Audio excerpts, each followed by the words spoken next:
Assalamualaikum warahmatullahi wabarakatuh. Perkenalkan, nama saya Della Dilia dari 10-5 akan menjelaskan tentang video pembelajaran pengukuran besaran dan satuan. Kita sering mengidentifikasi suatu benda menggunakan kata panjang, pendek, tinggi, rendah, hingga berat dan ringan.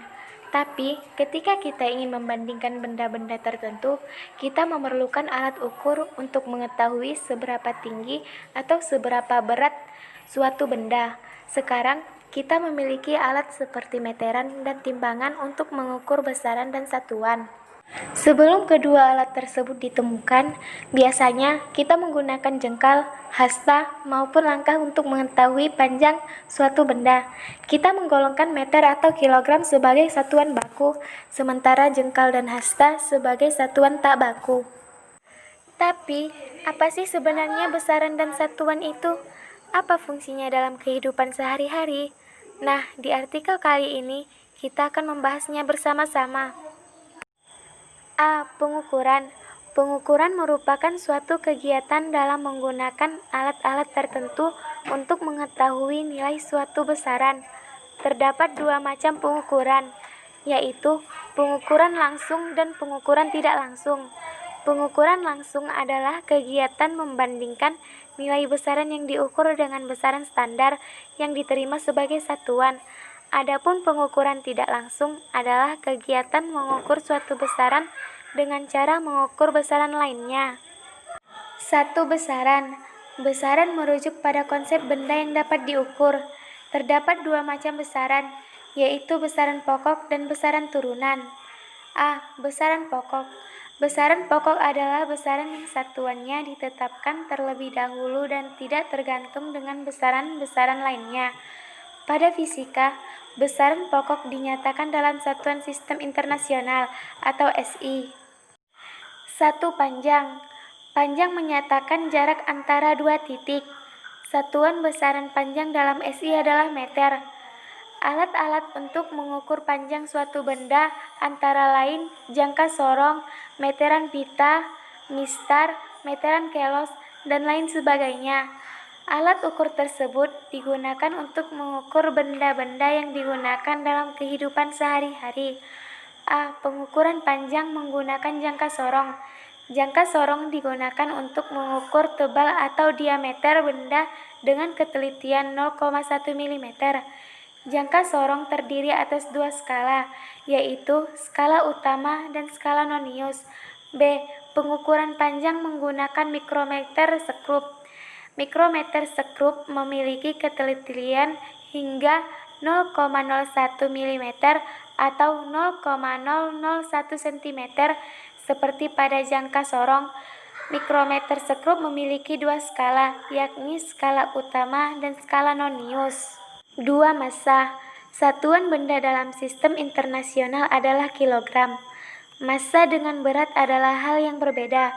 Jika massa menyatakan kandungan materi dan tidak mengalami perubahan meskipun kedudukannya berubah, maka berat tergantung pada kedudukan dan dipengaruhi oleh gaya gravitasi. Jika massa satuannya adalah kilogram, maka berat satuannya adalah newton. Massa suatu benda dapat diukur menggunakan neraca lengan, sedangkan berat diukur menggunakan neraca pegas. Pada masa sekarang, tentu lebih mengetahui berbagai jenis neraca yang digunakan untuk mengukur suatu massa benda seperti neraca digital. 3. Waktu. Waktu diartikan sebagai selang dua kejadian ataupun peristiwa. Misalnya, waktu perjalanan diukur dari mulai bergerak berangkat hingga gerak henti sampai di lokasi tujuan. Waktu diukur menggunakan arloji atau stopwatch. Pada sistem internasional, satuan yang menyatakan waktu adalah sekon. Satuan yang menyatakan waktu tidak hanya sekon, tetapi juga satuan lain yang menyatakan rentang waktu lebih lama. Satuan tersebut antara lain menit, jam, hari, minggu, bulan, tahun, dan abad. Yang keempat, kuat arus listrik. Arus listrik adalah banyaknya muatan listrik yang mengalir tiap satu satuan waktu. Pada sistem internasional, satuan arus listrik dinyatakan dalam ampere. Alat yang digunakan untuk mengukur arus listrik adalah ampermeter. 5. Suhu. Suhu dinyatakan sebagai derajat panas suatu benda. Pada sistem internasional, satuan suhu baku adalah Kelvin. Namun, dalam kehidupan sehari-hari, terutama di Indonesia, satuan suhu dinyatakan dalam derajat Celcius. Titik triple menyatakan temperatur dan tekanan saat terdapat keseimbangan antara uap cair dan padat suatu bahan. Alat yang digunakan untuk mengukur besarannya suhu adalah termometer. Yang keenam, jumlah zat. Zat-zat yang dapat dinyatakan dalam satuan ini antara lain jumlah ion, molekul, elektron, atau atom dengan elementer-elementer tertentu. Satuan jumlah zat pada sistem internasional adalah mole. Ketujuh, intensitas cahaya. Pada sistem internasional, satuan yang menyatakan intensitas cahaya adalah candela. Satu candela dinyatakan sebagai besarnya intensitas dari sebuah sumber cahaya pada arah tertentu yang memancar radiasi cahaya monokromatik dengan frekuensi tertentu. Besaran turunan. Besaran turunan diturunkan dari besaran pokok sehingga satuannya adalah satuan yang dapat diturunkan dari besaran pokok. Contohnya, luas adalah besaran yang dapat diturunkan dari satuan panjang. Luas suatu daerah dihitung berdasarkan perkalian panjang dan lebar. Satuan panjang adalah meter, sehingga satuan luas 2 kali satuan panjang yaitu meter pangkat 2. Berikut tabel besaran turunan, singkatan, dan satuannya dalam SI. 2. Ketelitian atau akurasi dan ketepatan atau presisi. Ketelitian menyatakan tingkat kesesuaian atau dekatnya suatu hasil pengukuran terhadap ukuran yang sebenarnya. Adapun ketepatan menyatakan tingkat kesamaan di dalam sekelompok pengukuran atau sejumlah instrumen.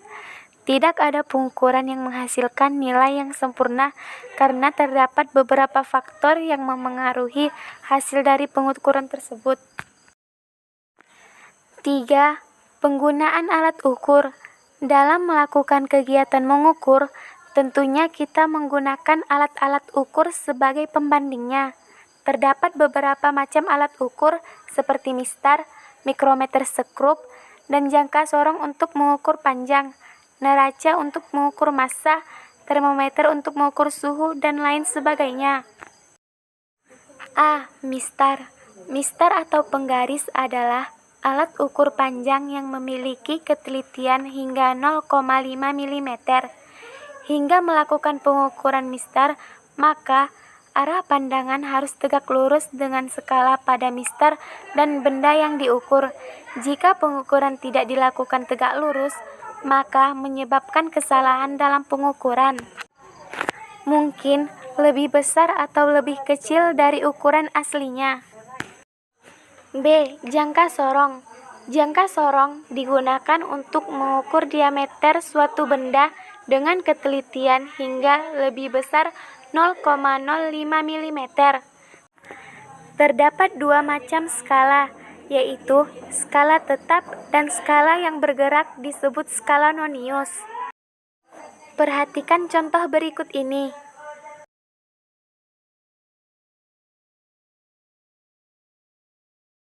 Skala utama yang menunjukkan garis lurus atau garis mendekati lurus dengan skala di bawahnya adalah angka 10. Kemudian, skala Noniusnya, cari garis kedua setelah 0 yang tepat lurus dengan garis di atasnya. Hasilnya adalah garis kedua, maka nilainya adalah 0,02 cm. Sehingga hasil pengukurannya menjadi 10 cm ditambah 0,02 mm sama dengan 10,0,2 cm atau 100,2 mm. C. Mikrometer sekrup. Mikrometer sekrup digunakan untuk mengukur diameter suatu objek dengan ketelitian mencapai 0,01 mm. Berikut cara mengukur menggunakan mikrometer skrup. 1. Objek yang ingin diukur diletakkan menempel pada bagian poros tetap. 2. Putar bagian thimble hingga objek terjepit oleh poros tetap dan poros geser. 3. Putar bagian reset untuk mendapatkan hasil perhitungan yang lebih tepat dengan menggerakkan poros geser secara perlahan-lahan. 4. Baca skala menggunakan skala nonius dan skala tetap.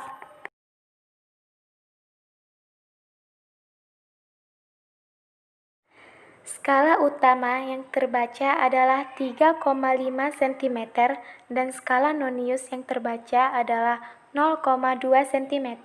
Maka skala totalnya adalah 3,50 ditambah 0,2 sama dengan 3,62 cm. D. Neraca digital. Neraca digital digunakan untuk mengukur massa suatu benda. Dengan menggunakan neraca digital, maka massa benda akan langsung diketahui karena akan menunjukkan angka hasil massa benda tersebut. Satuan massa dinyatakan dengan kilogram. E. Neraca dua lengan. Neraca dua lengan memiliki ketelitian hingga 0,1 gram.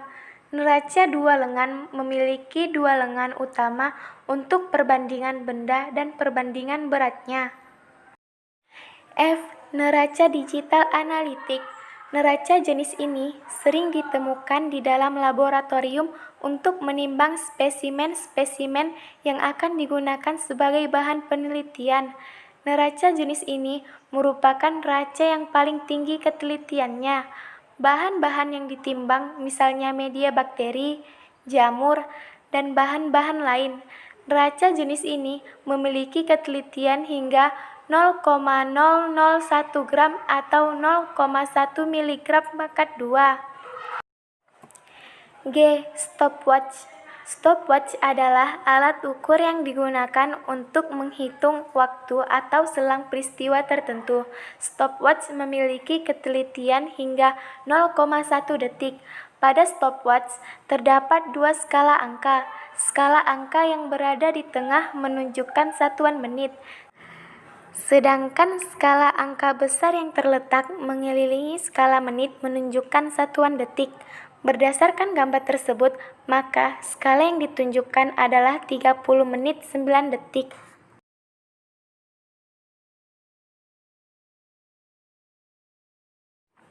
H. Termometer. Termometer digunakan untuk menyatakan suhu atau perubahan suhu. Termometer berasal dari bahasa Latin, yaitu termo yang artinya panas dan meter yang artinya mengukur. Terdapat beberapa macam termometer berdasarkan fungsi dan prinsip kerjanya. Macam-macam termometer antara lain sebagai berikut. Yang pertama, termometer ruang. Termometer ruang digunakan untuk mendeteksi perubahan suhu di dalam ruangan. Skala termometer ruang berada di antara min 50 derajat Celcius dikurang 50 derajat Celcius. Prinsip kerja dari termometer ruang adalah perubahan volume gas pada tabung. Ketika suhunya naik, maka zat cair dalam tabung termometer akan berubah karena mengalami pemuaian. 2. Termometer klinis. Termometer klinis digunakan untuk mengukur suhu tubuh pasien. Pada kondisi sehat, suhu tubuh manusia berkisar antara 36 sampai 37 derajat Celcius. Termometer ini memiliki skala suhu antara 35 derajat Celcius hingga 42 derajat Celcius. Termometer klinis biasanya menggunakan zat muai berupa raksa atau alkohol dengan ketelitian hingga 0,1 derajat Celcius. Yang keempat, kesalahan pengukuran.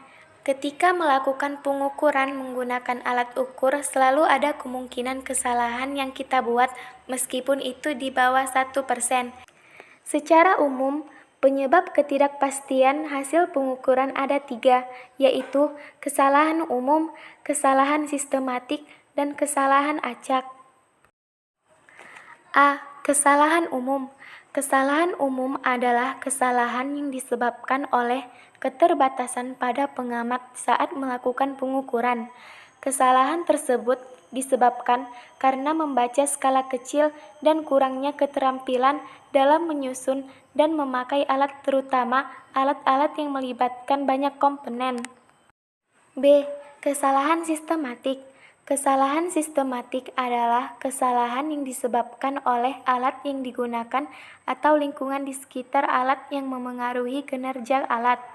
Contohnya, kesalahan kalibrasi, kesalahan titik nol, kesalahan komponen, atau kerusakan alat, dan lain sebagainya. 1. Kesalahan kalibrasi. Kesalahan kalibrasi terjadi karena pemberian nilai skala pada saat pembuatan atau kalibrasi standarisasi tidak tepat. Hal tersebut menyebabkan pembacaan hasil pengukuran menjadi lebih besar atau lebih kecil dari nilai sebenarnya. Kesalahan tersebut dapat diatasi dengan mengkalibrasi ulang alat menggunakan alat yang sudah terstandarisasi. Yang kedua, kesalahan titik nol. Kesalahan titik nol adalah kesalahan yang terjadi di mana titik nol skala pada alat yang digunakan tidak berimpit dengan jarum penunjuk atau penunjuk yang tidak dapat kembali tepat pada skala nol. Akibatnya, hasil pengukuran dapat mengalami penambahan atau pengurangan sesuai dengan selisih dari skala nol sebenarnya.